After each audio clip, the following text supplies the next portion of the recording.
pessoal, é com muita alegria que nós hoje iniciamos nosso primeiro episódio do nosso podcast Expressões em Cena.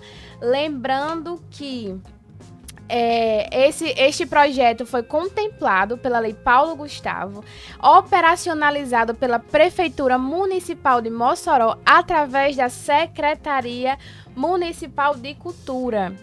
Pode Makeup Expressões em Cena, né? Eu sou Emanuele Pontes, apresentadora. Estou aqui hoje com Joriana Pontes, né? Jó, se apresente. Eita, eu sou Joriana Pontes, estou muito grata. Obrigada por estar aqui novamente nesse projeto, né? Nesse primeiro episódio, que é a arte do ator, a arte de atuação na cena, na utilização das máscaras e maquiagens artísticas. Eu tenho uma pele clara, meus olhos são claros, eu estou usando um óculos, meu cabelo castanho claro, tá solto até o ombro. Estou usando fone de ouvido, na minha frente um microfone e uma mesa. Estou sentada numa cadeira que por trás tem a cor preta. Então é isso, para mim é um prazer estar aqui, né? Nesse podcast. A gente chama pod vídeo também, né? Mas também a gente utiliza também o pod makeup. Eita, aprendi. Fiquei ensaiando, gente, para não errar, que é expressão em cena. Hoje com o nosso convidado. Gente, esse convidado é babadeiro, esse convidado me emociona muito, porque foi a partir dele que eu comecei a gostar de maquiagem artística, né? Assim, lá atrás, lá em 93, né? Enfim, ele e Cícero Dias, né? Nosso Cícero Dias, um salve para Cícero. Hoje não está com o corpo entre nós, né? O corpo presente entre nós, mas sempre no nosso coração. Cícero foi morar com o Papai do Céu, foi fazer artes e figurino lá. Outra coisa, né? Lembrando que esse projeto tem o intuito de mostrar a cultura de personagens, de caracterização, de uma produção, de uma visão de nós que somos maquiadores há muitos anos, né? Muitos anos. Eita, ela tem uma vasta. Ela tem 30 anos dela de maquiagem.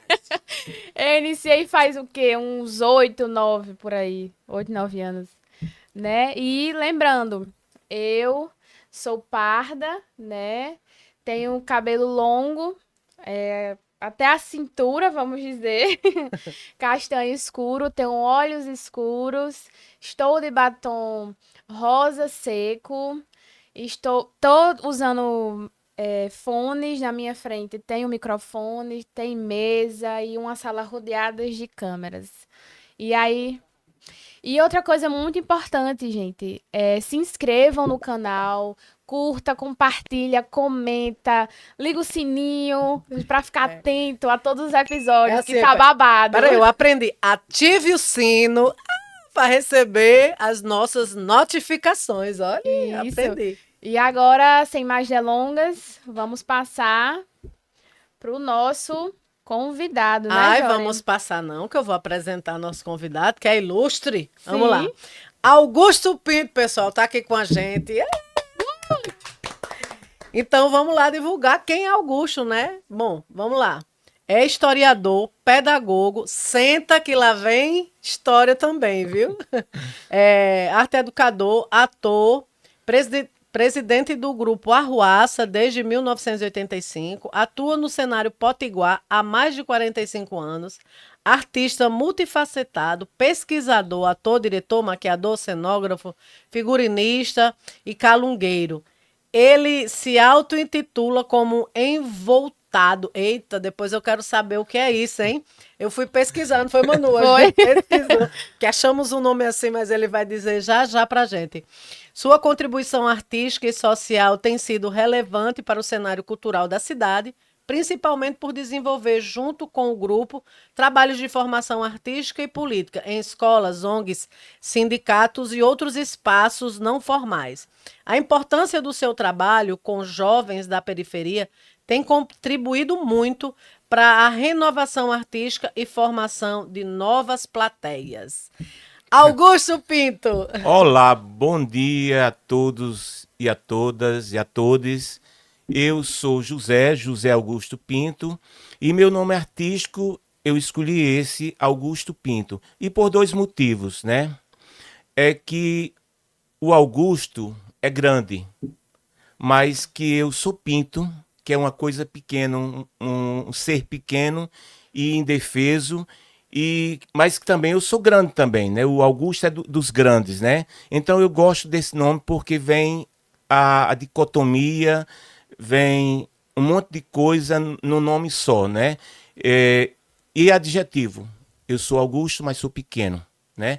E eu, na minha audiodescrição, eu sou preto, eu tenho cabelo raspado, eu uso cavanhaque, eu tenho altura de 1,68 m, 69 e peso hoje, eu peso 91 quilos. Já pesei 124 quilos, né? Aí então, assim, nas minhas feições, eu ainda sou meio encorpado, porque como eu pesei muito, meu corpo, minha estrutura óssea se adaptou e eu sou corpulento, né? Eu estou vestindo azul escuro, é uma das cores que eu gosto muito de preto, porque o preto me envolta, né? E eu também, sim, então, como preto, eu tenho lábios carnudos, eu tenho um olho pouco incomum, porque meu olho é cinza escuro, ele não é castanho, é um pouco castanho, é misturado com cinza. Quer dizer, meu olho não é preto, completamente preto, né? E eu estou em frente aqui às duas garotas que apresentam esse programa e estou feliz porque são pessoas que eu gosto de estar com as pessoas que fazem arte e principalmente as pessoas de teatro que são meus comuns, são meus irmãos e que compartilham dos meus sonhos e compartilham do pão que eu como. Né? Augusto também tá com um colar, né, de sementes É, vermelhas. Tá lindo, lindo esse colar, Augusto. o Muito bom. vermelho porque eu sou filho de Xangô e o azul porque eu sou filho da nossa mãe Iemanjá, né? Muito bem. Então, aí por esse lado, assim, o Xangô é da justiça, eu gosto de justiça e às vezes me dou mal porque eu não luto só pela minha justiça, mas eu luto pela justiça dos outros. E de Iemanjá eu sou calmo, sereno, calmaria, mas eu também sou tempestade. Muito Arrasou. bem. E a gente também tá com as camisas, né, Manu? Com as camisas Sim, também. sim, a camisa do Lilazinha podcast. clara, é do podcast, do projeto, né? Que é Expressão em Cena. E inicialmente a gente queria agradecer, né, Augusto, pela sua disponibilidade, por você estar aqui hoje com a gente. A gente também fica muito feliz por você ter aceitado esse convite. E queria já fazer a primeira pergunta, né? Vamos iniciar nossas perguntas. Eu queria saber um pouco da sua trajetória na arte até os dias atuais. Certo, eu vou dizer a você como é que eu começo, né? Como é que a arte começa a fazer parte da minha vida. Primeiro, eu sou de uma família muito grande, eu não tenho tios por parte de mãe, de pai, mas eu sempre tive tios avós, né? E eu fui criado na casa da minha bisavó. E na casa da minha bisavó era um lugar de encontros. Como é a casa de toda avó, é lugar de encontro, de todas as mães é lugar de encontro, né? E nesse lugar de encontro, havia muitas histórias sendo contadas, né? Era uma época, então, que numa televisão existia, mas não existia na minha rua. Não havia na minha rua. Rádio era uma casa ou outra tinha rádio, né? E à noite não tinha energia. Nesse lugar que eu morava, poucas casas tinham energia, que era o Alto da Conceição. E à noite, no lugar onde não tem luz nem televisão, a imaginação aflora, né? As pessoas contam histórias. E eu comecei nessa roda de debulhar feijão, escutando histórias dos meus tios avós. E surgiu a necessidade, a vontade de eu contar histórias, né? E uma das vezes que essa roda acontecia, né, da debulha do feijão, Eu disse, eu quero contar minha história. E para minha decepção, eu com 3, 4 anos de idade, eu não tinha histórias para contar, né? Nem tinha assimilado as histórias, nem a ponto de contar as histórias que meus tios contavam. E assim, talvez as pessoas pensem, pelo fato de eu trabalhar muito com regional, que eu seja armorial, mas eu não sou armorial, né? Porque arte, estética, ela é forma e é conteúdo. Eu uso a forma do armorial, mas eu não uso o conteúdo, né, do armorial. E por que essa referência minha? Porque essa referência da cultura popular está nessas rodas de conversa da casa da minha bisavó. A primeira vez que eu vi, peguei um Ariano de Suassuna numa estante que eu li, eu disse, são as histórias que eu escutei quando criança. São as histórias que eu escutei na casa da minha bisavó, né? Porque aquela história do cavalo, a história dos macacos, ABC dos macacos, tudo isso eu escutei na casa da minha bisavó, né? Não escutei cantado, escutei contado, né? Em forma de cordel. Então essas são minhas referências, mas eu não me limito a essa referência do popular. Eu também, como eu sou negro, eu também trabalho em alguns momentos com a referência do negro, né? E já também montei espetáculo, já montei uma leitura dramática de Copí, que é um autor argentino que trabalha essas questões que hoje a gente vivencia muito, que é do transgênero, da identidade de gênero, né? Então eu já montei, inclusive, Copí, né? Então, assim, para mim, teatro é experimentar, né? Eu não vejo. Eu acho que teatro é a arte mais humana de todas as artes. E por que o teatro é a arte mais humana de todas as artes? Porque ela é uma arte inacabada. Você pinta um quadro, ele está terminado. Uma música, uma composição, ela vai ser aquela ali. A não ser que alguém faça um outro arranjo, vai ser aquilo ali. Você faz cinema ou fotografia, ela está imortalizada. A arte está imortalizada ali, naquela arte está imortalizada. Ela não vai mudar. Você passa a fita hoje, talvez você faça uma outra interpretação da cena que você viu. Mas vai ser a mesma cena, vai ser o mesmo filme. E o teatro não. Ele é novo todos os dias. E essa concepção que eu tenho do teatro, eu aprendi em 2 momentos, né? Primeiro, na cultura grega, na mitologia grega de criação do mundo, se diz que Deus foi criar os seres, né? Os animais, as árvores, as plantas, e ele começou criando o mais simples. E ele foi usando todos os apetrechos que ele podia usar, todas as qualidades que ele podia usar nos animais, ele foi usando. Usou na onça as garras, no papagaio usou o bico, colocou o bico, botou no outro pássaro uma asa grande e foi usando tudo, né? Na língua grande no sapo aí na cobra faltou a perna, né? E quando chegou no homem, que foi o último a ser criado, o homem nasceu nu. Assim diz a mitologia grega. E por isso que a gente é um ser inacabado. E Paulo Freire também diz a mesma coisa, que nós somos seres inacabados. Então, para mim, teatro é processo. Teatro é uma arte inacabada. Muito bem. E aí, assim, Augusto, dentro dessa continuidade que você fala, como é que você também. Eu sei que também no teatro a gente aprende muita coisa, porque a gente também não tem tanta grana, né, para estar. E aí a gente acaba, para estar contratando pessoas, a gente acaba aprendendo um pouco de cada coisa. Como foi esse seu processo de aprender, principalmente esse universo da caracterização, né, que é Sim. figurino, máscara, maquiagem? Olha, eu acho que o princípio de tudo é a necessidade, né? E pela necessidade que nós de teatro, nós da arte, nós nos movemos. Se a gente não tem tinta, a gente produz essa tinta. Se não tem um figurino, a gente vai desenhar, vai pesquisar e vai desenhar. E para mim foi assim. Eu sou de uma época em que a gente não via muito teatro em Mossoró, né? A gente via teatro uma vez por ano, uma vez ou outra, e eu sou um artesão do teatro. Eu vejo poucas pessoas assim como eu. Nonato também é um artesão do teatro. Eu ainda não costuro, mas eu colo e faço um figurino. Nonato já costura na máquina, consegue costurar na máquina. Eu ainda vou chegar a esse ponto de também costurar os figurinos.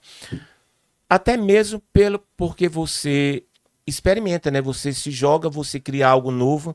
E a maquiagem, para mim, veio antes a máscara, porque a máscara ela é um elemento que você usa e você tira, você coloca, bota, né? Ela tá fixa, ela não tem movimento, mas ela tem significados, né?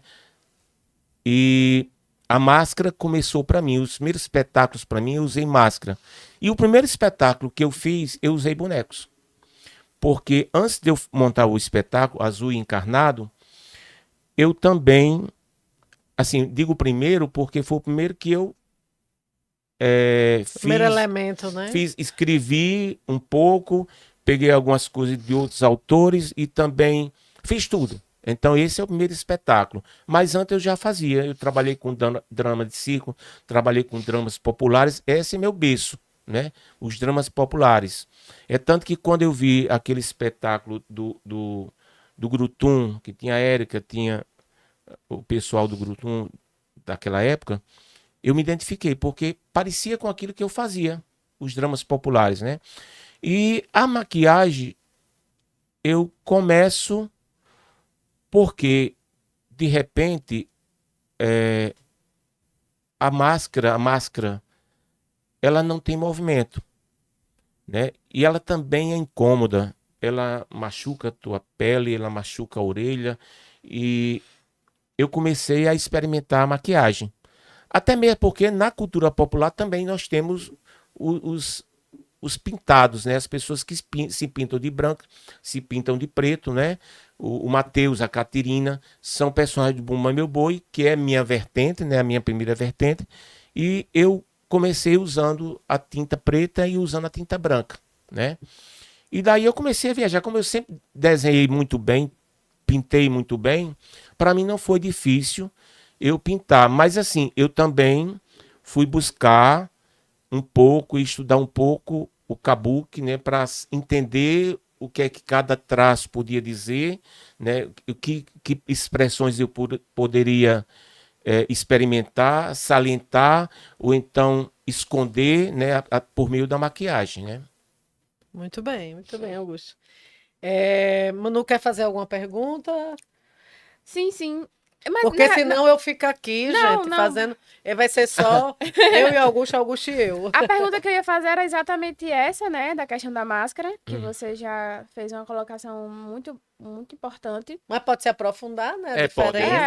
A diferença. Sim, sim. Dá certo a gente se aprofundar Pode aí um ser.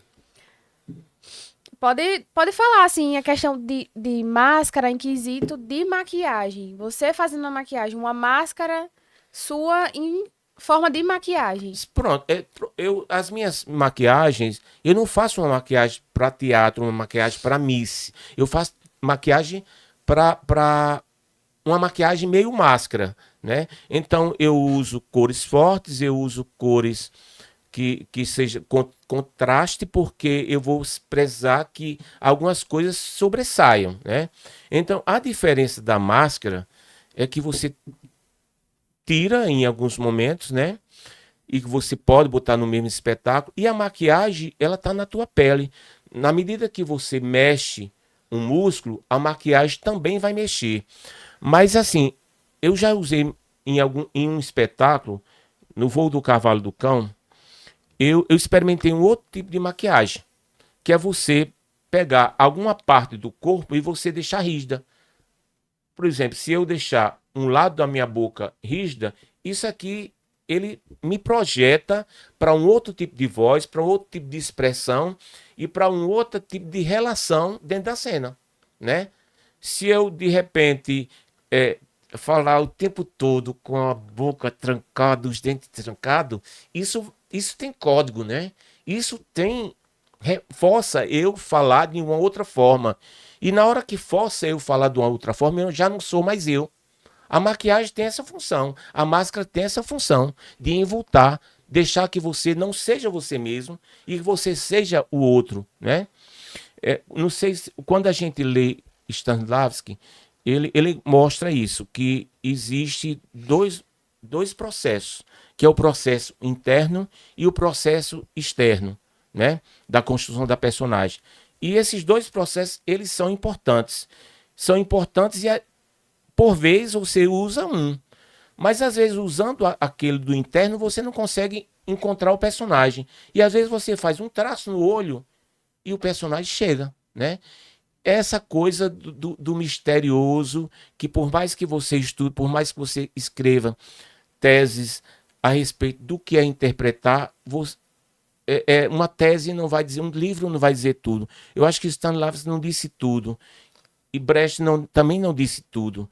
Porque tem coisas que é do improviso, tem coisa que você não sabe de onde sai na construção da personagem, né? Você tá ali e de repente você bota um traço e aumenta a sobrancelha e você é o personagem. E às vezes você coloca a sobrancelha, coloca tudo do personagem, que você acha que é do personagem, e o personagem não vem.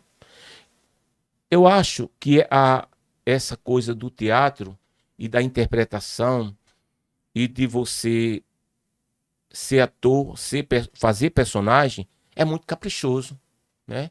Tem pessoas que eu conheço que, na primeira leitura do texto, ela já consegue encontrar a personagem, né? E outras pessoas não, precisa de tempo. E a gente precisa respeitar esse tempo.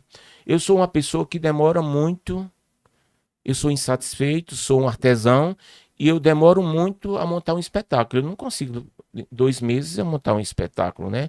Não do jeito que eu quero. Eu posso até, vou abrir, vou fazer uma leitura dramática e vou começar a circular.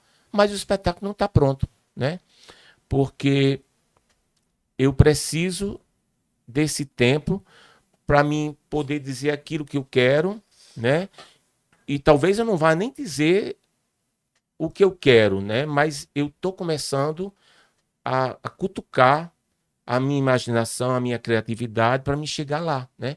E eu acho que assim, o princípio de tudo, antes de qualquer coisa, eu sou uma pessoa, um encenador que eu respeito muito aquilo que está escrito, né? Eu acho que o que está escrito é o princípio. Às vezes tem coisa lá que o autor escreveu que ele nem se tocou. E eu, quando leio o texto, eu vou me tocar, porque eu tenho outras referências, né? As minhas referências é que vai fazer a interpretação daquele texto, né? Então, eu acho que o princípio de tudo, Manu, é a leitura. E depois da leitura do texto, vem a outras referências, né? A pesquisa que você vai fazer, o figurino que você vai elaborar para aquele personagem, a maquiagem, né? As máscaras, os adereços, isso vão compondo um todo. E às vezes a gente também não precisa de nada para interpretar, né? O personagem vem e a gente executa a nossa função, né? Augusto é incrível porque, assim, ao passo que ele vai dizendo, ele também vai respondendo as próximas É, perguntas, né? exatamente. Mas foi interessante você colocar isso, porque também acredito que é Peter Brook, tem pessoas, pesquisadores, estudiosos da nossa área, da atuação, né, do ator, que diz que o teatro é arte do ator, né? Não precisa de nada, tem ali o É. ator. Claro, tem a triangularização, né? Tem o tripé, que é ator, dramaturgia e plateia, mas é o ator. Baseado nesse questionamento, e também para que as pessoas também saibam, e para a gente também volte um pouquinho atrás, né, na origem, né? Que eu não sei se é origem, porque que origem é essa, né? Que assim, que aí a pergunta é voltada para você narrar um pouquinho do que é ser ator, você já falou, né, um pouco dentro da sua fala, mas o ator dentro dessa história lá da Grécia, do surgimento de Tirambos, do coletivo, e o que a gente tem nas escrituras, né, o que a gente tem dentro de que todo o texto que a gente lê, o livro que a gente lê, que fala sobre o surgimento dessa arte do ator, tem uma data tem um período específico, uma pessoa específica e uma fala específica que fala, né? E aí eu quero que você narre um pouquinho disso, só para que as pessoas também que estão nos assistindo entendam também esse processo que houve da coletividade, que houve dessa construção de repente você se identificar enquanto ator, no meio da coletividade, se destacar, né? É, você faz uma pergunta bem ampla e assim, eu vou tentar entrar e talvez, não sei se eu respondo, a gente nunca consegue Feche. responder tudo, né? Você pode Mas responder da forma que eu vou você quiser. começando.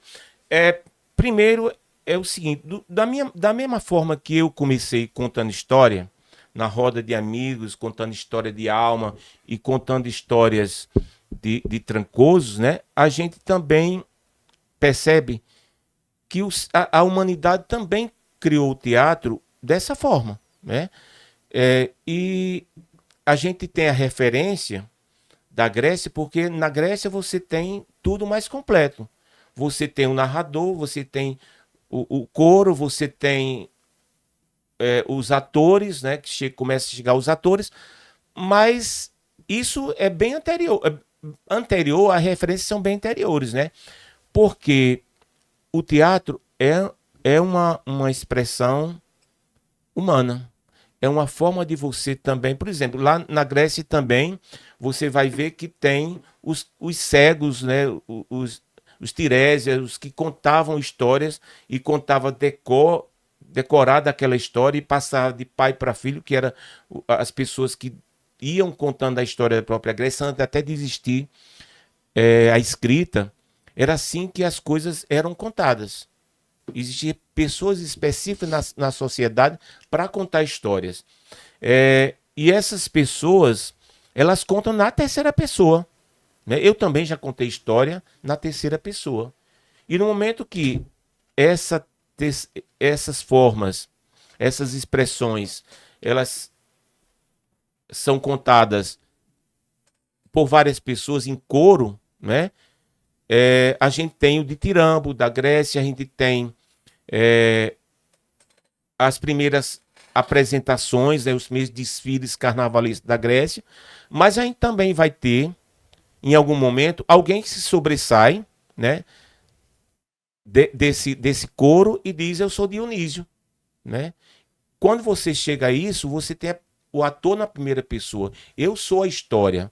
Eu não estou contando a história, eu sou o personagem, eu sou a pessoa que viveu a personagem, que estou vivendo a personagem. Então tem essa diferença. E para mim foi muito assim, de eu começar dessa forma contando histórias e depois o teatro chegar para mim em forma de brincadeira na escola, uma forma de ilustrar as apresentações e os encontros de final de ano. E depois eu não queria mais fazer outra coisa, né? Eu quis fazer outras coisas porque eu sempre quis ser muito livre, né? Eu participei de um grupo chamado Terra de Teatro, né? Que era com Aécio, Aldenor, Concessa, Franklin. E Aécio, que era o diretor do grupo, ele se preocupava muito assim: olha, você vai ter concurso. Vamos estudar para os concursos, para professor. Você vai ser o quê? Para você ganhar dinheiro. Porque teatro não dá dinheiro, né? Como é que você vai sobreviver? Tinha essa preocupação. E eu, de imediato, eu comecei a me preocupar de ter uma profissão, né? De ser professor. Eu acho que não combinaria dentro de um banco. Eu escolhi ser professor, até mesmo porque a profissão de professor é muito próxima à profissão do ator. Você trabalha como professor, você trabalha de improviso, mas você prepara um roteiro, você até ensaia algumas expressões, você imagina e você, na hora da aula, você executa. Você canta, você conta, você sobe o tom da voz, você baixa o tom da voz. É um espetáculo. Você dá uma aula, é um espetáculo, né? Então eu escolhi essa forma de eu garantir a minha sobrevivência, garantir o meu pão de cada dia, mas também para me manter a minha arte livre e independente. É por isso que eu sou insubmisso. porque eu falo aquilo que eu quero, aquilo que eu penso, eu não vou fugir do que eu penso. Por quê? Porque eu sou livre, eu ganho dinheiro de uma outra forma. Eu acho que o teatro, em algumas vezes, em alguns momentos, eu ganho dinheiro e pago algumas contas com o teatro. Mas a minha arte, ela é livre.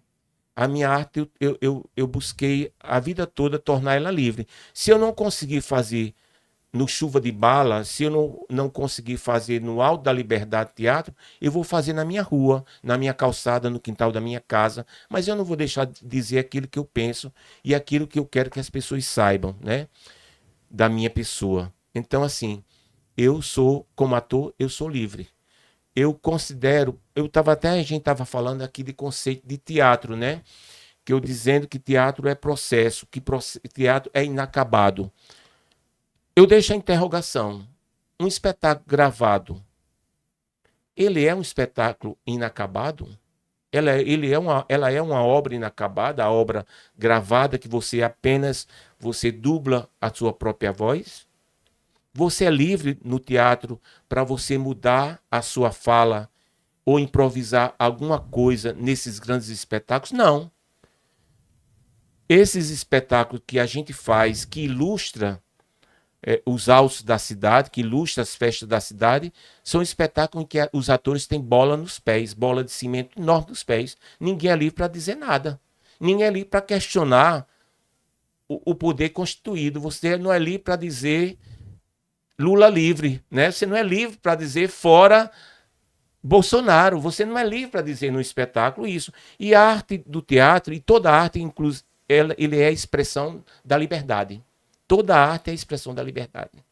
E já dizia, né, Boal, né, Paulo Freire, enfim, o próprio Brecht, né, que a nossa arte ela é política, né, nossos corpos são políticos e nossa arte é política. E a gente precisa se politizar exatamente para tornar essa arte nossa libertadora, né, para que a gente não se torne um oprimido que vire um opressor, né, Augusto Pinto. Mas vamos lá, Manu. Você acha que a arte, essa caracterização é valorizada?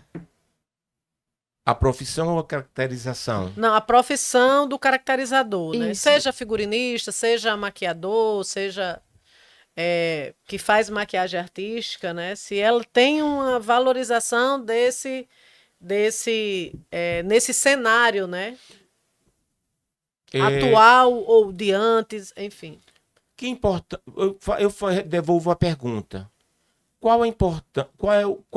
O que é que vai acontecer em Mossoró se Joriana, de repente, ou Augusto Pinto não forem mais fazer teatro? Alguém vai questionar isso? Se Augusto Pinto, Joriana Ponte, Nonato Santos, que são os primeiros, Tony Silva, não estiver no Chuva de Bala desse ano, alguém vai sentir falta? Não, porque o espetáculo acontece de qualquer maneira. A gente não tem salvaguarda nenhuma, a gente não tem respeito nenhum. Eu acho que a instituição Cultura de Mossoró não tem respeito nenhum por aqueles que fazem a arte, né? É tanto que você manda um portfólio que você tem 30 anos, 40 anos de teatro e, de repente, quem vai ganhar a licitação, quem vai ganhar o edital, quem vai vencer o edital, é uma pessoa que faz arte como forma de você divulgar princípios religiosos, né? Aconteceu isso agora comigo. Eu mandei um projeto, meu projeto era um clássico do teatro, que eu ia encenar nas escolas, e quem ganhou foi uma Paixão de Cristo. Eu tiro o valor da Paixão de Cristo? Não. Mas eu acho que eu não tenho que concorrer com a religião. Eu não tenho que concorrer com o pentecostal. Eu não tenho que concorrer com essa visão de um Estado que a religião vem primeiro de que a arte. Eu não consigo conceber isso aí. Então, assim, eu vejo que a gente não é valorizado.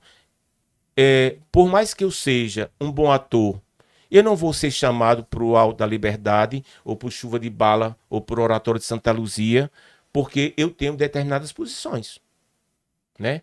Não me dão nem o direito de escolher. O que você quer fazer esse ano? Não me dão esse direito de escolher fazer ou não. Eu já sou limado, eu já sou por conta de minhas posições, que não são nem posições políticas, são posições de visão de mundo que eu tenho.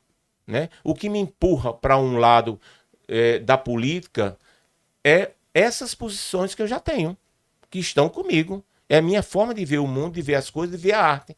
Quando você diz assim, eu quero trabalhar com os novos. E quem tem história? Não conta?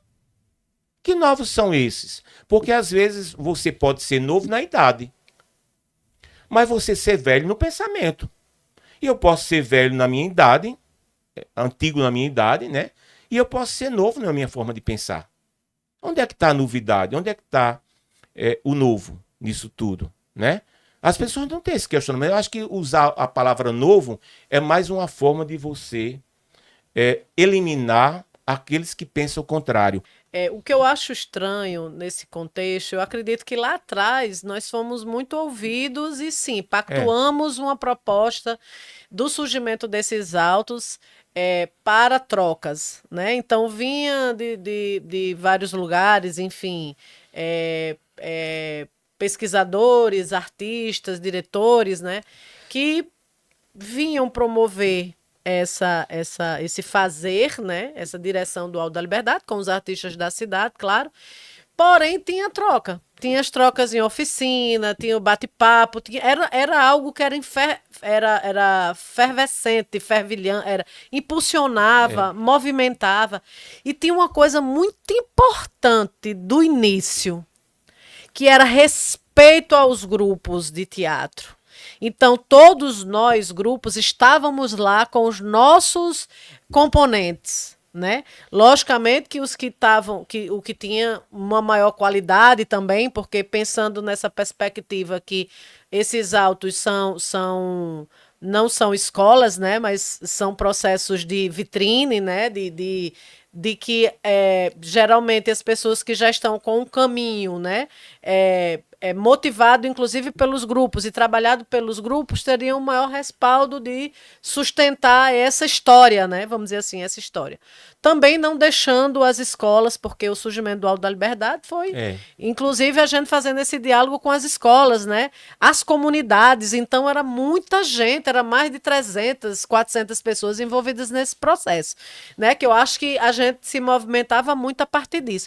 E depois houve um retrocesso nesse sentido de mudança de pensamento e hoje está pior nesse sentido no tocante aos grupos, né? Não são mais valorizados os grupos, não importa mais ser de grupo, pode qualquer pessoa participar do Alto da Liberdade. Isso também tem um outro processo interessante. Porém, quem são essas pessoas que estão lá? O novo é interessante, é bom, mas o novo é bom quando também os grupos escolhem ou não estar. E aí eu pergunto a você, o que é que precisa acontecer para mudar? Eu acho que nós somos, todos nós que fazemos teatro, nós que fazemos arte, a gente é muito egoísta. Porque a gente olha muito para o nosso umbigo, né? A gente precisa olhar menos para o nosso umbigo. E eu acho também que a gente precisa olhar menos para nossas necessidades pessoais, nossas vaidades pessoais, e olhar um para o outro. E pensar também no coletivo. Eu acho que o que está faltando é isso. Eu acho que a gente está vivendo um momento em que nós fazedores de teatro, somos menos éticos, somos menos categorias, somos menos um pelo outro, menos unidos, né? Eu sou de uma época que a gente começou a fazer teatro e a gente olhava, a Aécio olhava para a gente, né? E isso que a Aécio dizia, ele está numa das publicações de Lênin, que Lênin dizia o seguinte: nós temos que atrair para próximo da gente, para o partido, os melhores filhos da classe operária, os mais inteligentes, os mais talentosos, os mais éticos, É isso que Lênin dizia. E a Aécio dizia isso pra gente. Olha, vocês são as melhores pessoas de Mossoró. Eu olho para vocês e digo que vocês são as melhores pessoas de Mossoró.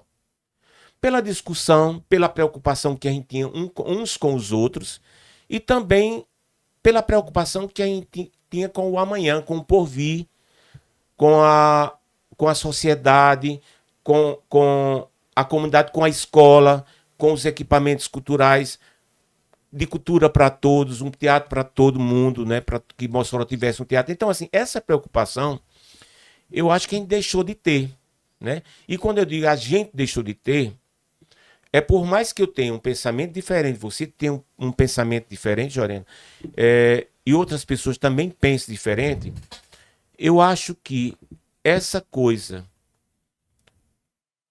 do cachê, né? Muitas vezes as pessoas que estão se dobram um cachê, né?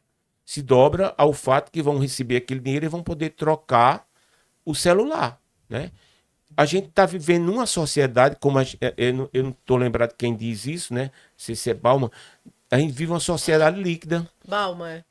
A sociedade líquida, em que os valores, eles não têm substância, eles não conseguem ultrapassar o dia de amanhã. Eu penso isso hoje, mas pela minha conveniência, amanhã eu posso pensar diferente. E eu posso passar por cima de você, que é minha colega de teatro, que é minha irmã, né? A minha igual, eu passo por cima sem ter o menor remorso, eu passo por cima. Então, e eu crio, às vezes, até um discurso para me desmanchar, desconstruir você, né? E eu acho que a gente, por mais que a gente tenha diferenças, as diferenças elas não são divisão de mundo. As diferenças que a gente possa ter são diferenças estéticas, né? Diferenças na forma da gente, do método de cada um. Mas que nós somos uma mesma categoria, nós somos iguais. Eu sempre digo, os exaltados de hoje serão os humilhados de amanhã, né? Hoje eu dialogo com pessoas que antes eu não dialogava, que hoje está embaixo, né? Uhum. Né? Está excluído como eu sou excluído também. Agora a minha exclusão, ela se dá de uma outra forma, pelos meus princípios. Eu não vou arredar dos meus princípios. Não vou arredar da visão que eu tenho de teatro, da visão que eu tenho de mundo, né? Eu não vou vender isso. Porque desde cedo, o primeiro grupo, um dos primeiros grupos que eu participei, a gente tinha essa meta. Vamos ser livres, para a gente poder, no nosso teatro, dizer aquilo que a gente quer. E eu não vejo hoje um teatro com liberdade. E teatro, arte, é liberdade. Uhum. A gente está quase chegando ao fim do nosso... Já extrapolamos o nosso tempo. Não, mas eu estou dizendo assim, já estamos chegando ao fim para preparar. Mas, gente, olha, vocês podem perceber ou podem achar que nada disso faz parte de expressão em cena, mas tudo isso faz parte de expressão na cena.